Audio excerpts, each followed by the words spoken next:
พี่น้องโอ้ยมาจอบเถียงนาเนี่ยไปนั่นน่ะ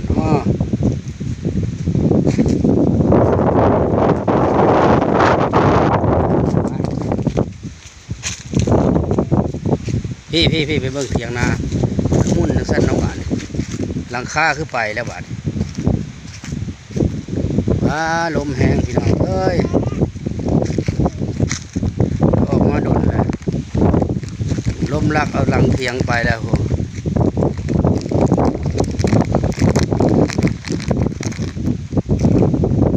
ลุกเลย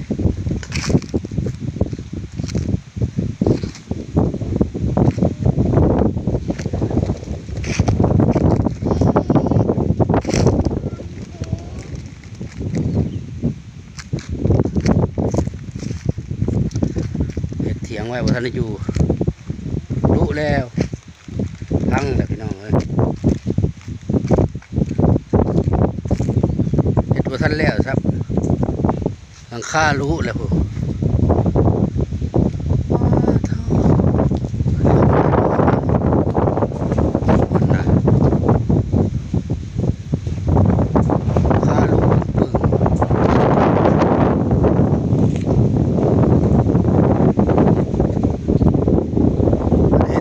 ท่านได้อยู่เลยพี่น้องท่านได้เห็นได้เห็นเถียงไว้ได้รู้เลยสังกะสี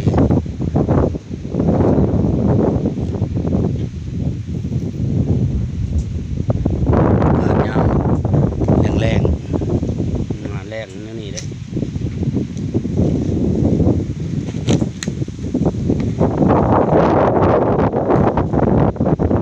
ออกมาอีกยันเบิดอยู่ขายเนี่ยมันไป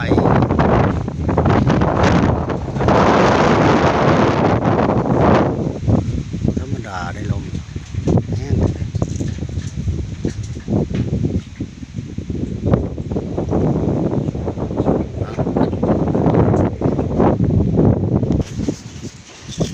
เถียงนาห้างเถียงนาบ่แล้วนะพี่น้องไว้นั่นสังกะสีขาดคนสังกะสีขาดจะแล้วก็แผ่นนั่นสิไปอีกดิลมแห้งก็ได้โอ้ยพี่น้องเลยเถียงนาข่อยเพ่แล้ว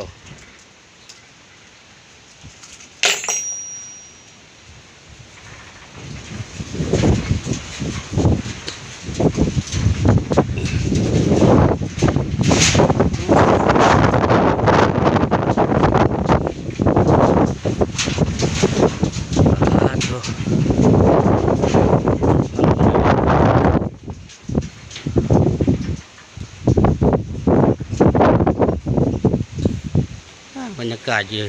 หน้านี่ก็เงียบสงบดีนะพี่น้องเลี้ยงเป็ดเลี้ยงไก่อยู่หน้าพี่เด้เนาะ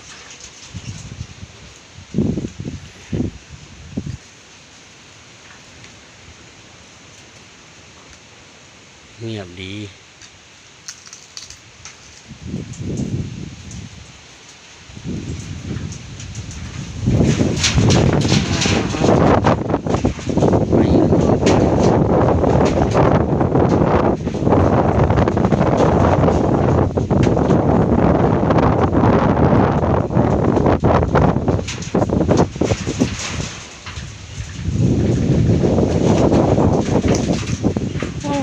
ลม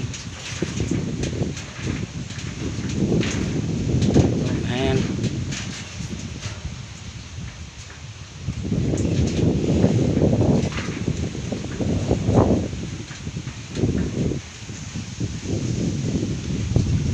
พัดแต่พอเท่าคนแบ่งหน้าให้กับท่านได้มาดำเถื่อได้พี่น้องเนี่ยแต่ข้านี่ไปหันละพูดโบราณไปไหนดอก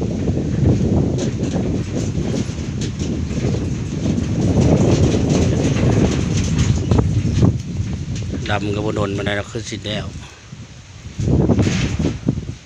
ตาก้ากับชิมงสามตานี่แหละสามตาน้อย ว่าปีนี้สิลองเฮ็ดเบิ่งหญ้าเพิ่นนี่แหละนี่หญ้าเพิ่นตัวน้อยนี่สบายดีแน่สวัสดีป้าลุงแน่ฮัมสบายดีลูกสวัสดีป้าลุงลูกกินเป็นเถอะเนาะ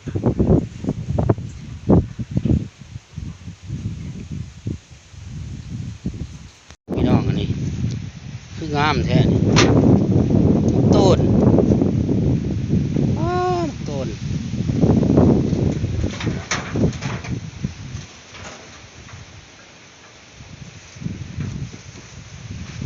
หมักต้นโอ้มาเลยเป็นดีเถอะ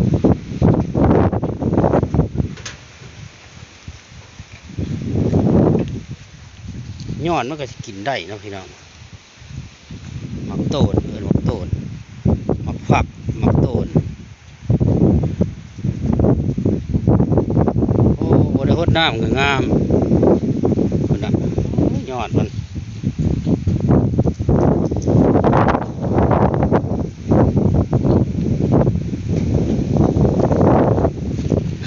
โอ้ทรงสิแซ่บเนาะพี่น้องยอดกินลงมือเลยเนาะ